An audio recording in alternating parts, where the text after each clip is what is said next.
თბილისის ზოოპარკში სიახლეა. აქ ცხოველთა სამყაროს კიდევ ერთი პატარა ბინადარი შეემატა. რამდენიმე დღის წინ თბილისის ზოოპარკს ახალი ბინადარი, პატარა ზებრა შეემატა, რომელიც თავს მშვენივრად გრძნობს. აფრიკული ზებრა ზოოპარკის ერთ-ერთი გამორჩეულად ლამაზი ბინადარია.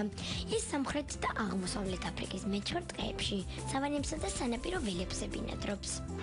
ახალგაჩენილმა ზებრამ პატარების განსაკუთრებული ყურადღება დაიმსახურა. ის დედის რძით იკვებება და ფეხზეც უკვე მყარად დგას.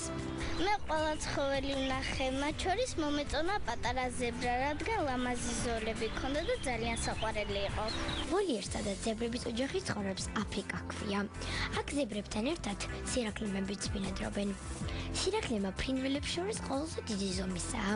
ის აფრიკის სავანებში, ნახევარუდაბნოებსა და უდაბნოებში ბინადრობს. მახვილი მხედველობისა და სმენის წყალობით მტაცებლის მოახლოებას შორიდანაც იგებს. თავისი ძლიერი ფეხებით მას ადვილად შეუძლია სასიკვდილო ჭრილობა მიაყენოს ნებისმიერ მტაცებელს.